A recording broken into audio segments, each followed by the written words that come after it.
Hey guys, welcome to the second episode of the Rose Reviews. My name is Adam Rose, and today we're going to be talking about a nice indie film called The Lobster, directed by Yorgos Lanthimos, who is a Greek director, also written by him, starring Colin Farrell, Rachel Weisz, Jessica Barden, John C. Reilly. It's a really big cast, a lot of other actors as well. So let's talk about this film. I know probably a lot of you haven't had a chance to see this film yet or haven't heard of it. It is starring some pretty well-known actors, but it is kind of a hard film to find in your area maybe.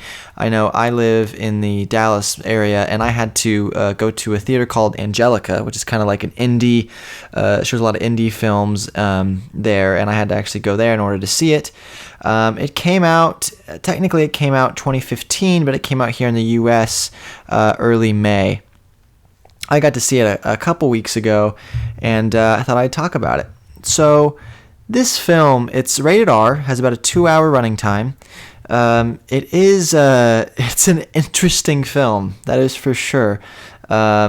It's technically categorized as kind of like a comedy, drama, romance type of film.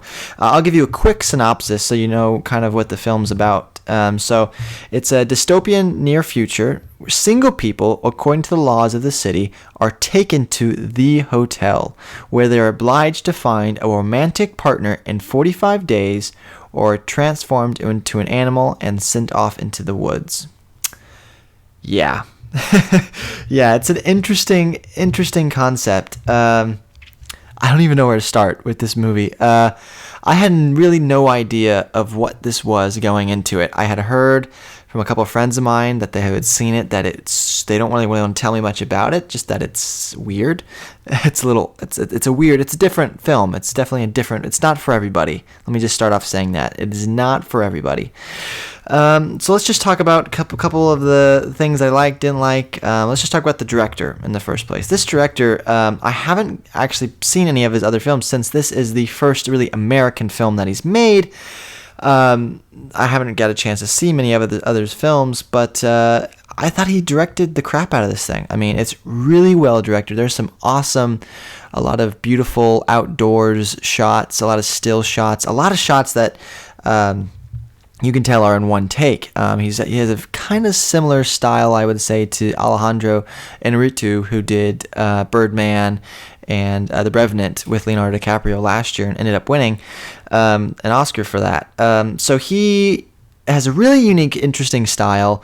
I liked the actual direction of it. Now, the writing was it had its moments. It hits peaks and lows, and it doesn't really ever find its tone and its rhythm to me. I feel as though the tone of this movie is kind of all over the place. Sometimes it's really funny, and other times it's like, is this supposed to be funny, or is it not supposed to be funny? Am I supposed to laugh here? And there's a lot of just random, extremely violent things that happen in this film, and it's just like, oh my god, and they show you everything, and it's just like, oh, I thought this was funny, and now it's not funny anymore. It's just like, I don't want to spoil, what I'm talking about, but if you see the film, there are a couple of things like that just, it's weird. It's weird. It has a really weird sense of humor. I like a dark sense of humor, don't get me wrong, but sometimes it just doesn't feel like the movie knows what it wants to be. It just feels like the tone is just a little all over the place, and it doesn't know what it wants to be. So that's really my main criticism of this film. I mean, the performances are, I think this is one of the best performances I've seen from Colin Farrell and Rachel Weisz in a really long time. I do think Colin Farrell last year, he was in the movie with Tom Hanks about Walt Disney.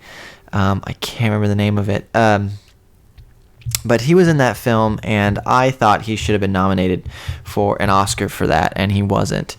Saving Mr. Banks, that's what it was called. Saving Mr. Banks. It came out last year. It was about Walt Disney trying to get the rights to Mary Poppins. But anyways, he was in that film, Colin Farrell was, and he played the mother of Travers, who is the one who wrote I'm gonna say he plays the father, not the mother. He plays the father of Travers, who ended up writing Mary Poppins, and he did a fantastic job in that film.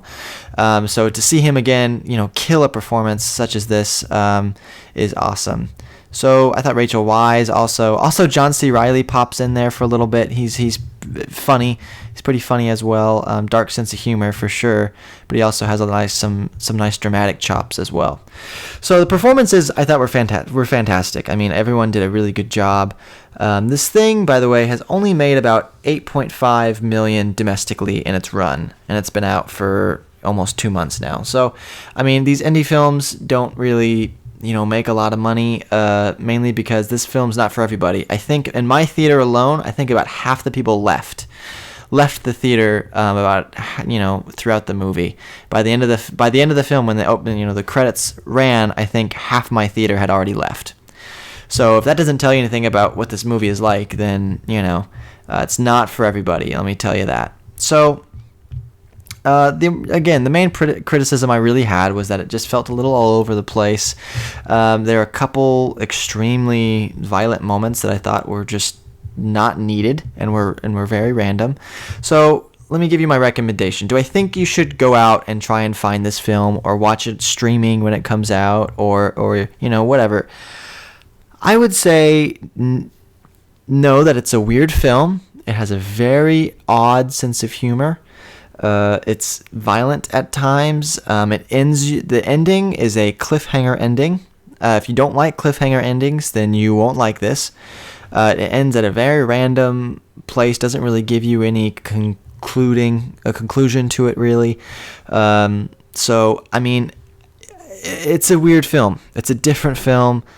If you like indie films and you like kind of experimental weird films, I would say if you liked movies like Her and Beast of No Nation, those types of indie kind of violent films, those are maybe not the best examples, but I think you might like this movie. I do think if you're a fan of film and you're a fan of these actors, I do think it'd be worth checking out. But again, it's not for everybody. Know what you're getting yourself into here. So as a rating, again, 0 to 5, 0 being a thorn, 5 being a full-grown rose. Oh, this is a tough one because I don't think this movie was made for me in particular. I thought it was very weird. I'll never see it. It's not something you really want to see again because it's just so odd. I'm going to have to give it a 2.5 out of 5. So just a small bud there on that one. Not a full-grown rose, not even a petal there. Just a 2.5 out of 5. So it wouldn't get it to fresh on Rotten Tomatoes for me, which, by the way, on Rotten Tomatoes, it has about a 90% score. So that should tell you something. But it has a 60% audience rating, which means about half of people don't like it, but about 9 out of 10 critics really like it. So that should tell you something. It's more of a critic-y film than it is, I think, an audience pleaser. I think a lot of people were probably surprised by it. It's not for everybody. Again, half my theater walked out. So yeah, that's The Lobster. If you get a chance to check it out, and if you want to see this film, I would love to hear your thoughts. Go ahead and subscribe to this channel on iTunes, The Rose Reviews. Leave a comment, leave a review if you'd like, and go ahead and like our Facebook page at Rose Reviews. And if you have any questions or topics you want me to talk about or movies you want me to see, go ahead and feel free to email me at therosereviews@gmail.com. I'll be sure to respond. And yeah, so that's it for today, guys. Thank you for listening. And until next time, I'll see you at the movies. Bye-bye.